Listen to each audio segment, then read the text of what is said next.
ഒരു വ്യക്തിയെ സമാധാനപ്പെടുത്തുവാൻ, ആശ്വസിപ്പിക്കുവാൻ ഏറ്റവും പ്രധാനപ്പെട്ട ഒരു മാർഗം അദ്ദേഹം പറയുന്നത് കേട്ടിരിക്കുക എന്നുള്ളതാണ്. അദ്ദേഹത്തിൻ്റെ പ്രശ്നങ്ങൾ, അദ്ദേഹത്തിൻ്റെ സങ്കടങ്ങൾ, അദ്ദേഹം നേരിട്ട പ്രയാസങ്ങൾ ഇതെല്ലാം കേട്ടിരിക്കുക എന്നുള്ളതാണ് ഒരാളെ ആശ്വസിപ്പിക്കുവാനുള്ള ഏറ്റവും പ്രധാനപ്പെട്ട മാർഗം.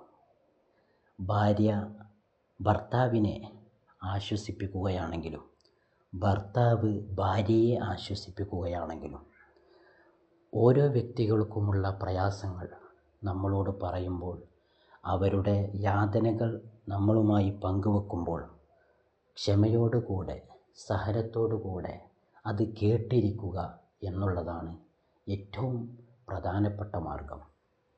സാമ്പത്തികമായും സാമൂഹികമായുമെല്ലാം നമുക്ക് സഹായിക്കാൻ, മറ്റുള്ളവരെ സഹായിക്കാൻ നമുക്ക് കഴിയുമെങ്കിലും ചില പ്രശ്നങ്ങൾ പരിഹരിക്കണമെങ്കിൽ അവിടെ പണം കൊണ്ടോ അല്ലെങ്കിൽ ആൾബലം കൊണ്ടോ അതുമല്ലെങ്കിൽ മറ്റുള്ളവരുടെ അടുക്കലുള്ള സ്ഥാനങ്ങൾ കൊണ്ടോ ഒന്നും സാധ്യമാവുകയില്ല. അതിന് അവരുടെ പ്രശ്നങ്ങൾ ആദ്യം കേട്ടിരിക്കണം.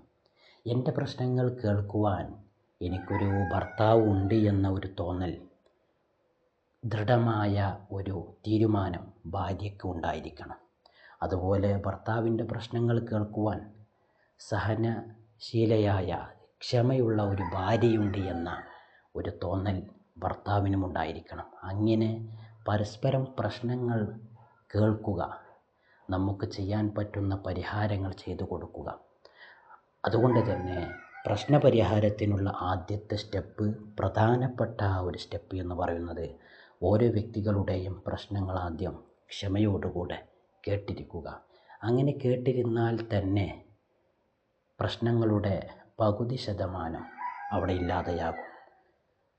മാനസികമായിട്ടുള്ള പ്രശ്നങ്ങളാണ്, ടെൻഷനുകളാണ് ഇന്ന് പല ആളുകൾക്കും ഉള്ളത്. അതിനുള്ള ഏറ്റവും പ്രധാനപ്പെട്ട ഒരു മാർഗം അവരുടെ പ്രശ്നങ്ങൾ കേട്ടിരിക്കുക എന്നുള്ളതാണ്.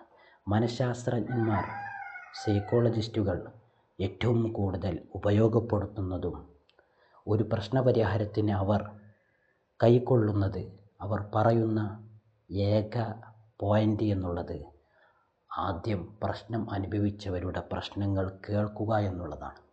പരസ്പരം പ്രശ്നങ്ങൾ കേൾക്കുക, പരിഹരിക്കാൻ പറ്റുന്നത് നല്ല രീതിയിൽ പരിഹരിക്കുക.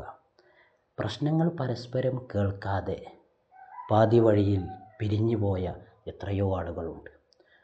അതെല്ലാം അവർ പരസ്പരം പ്രശ്നങ്ങൾ കേൾക്കാത്തത് കൊണ്ടാണ്. അതുകൊണ്ട് പ്രശ്നപരിഹാരത്തിനുള്ള പ്രധാന മാർഗം പരസ്പരം പ്രശ്നങ്ങൾ കേൾക്കുക, സഹകരിച്ച് മുന്നോട്ട് പോവുക.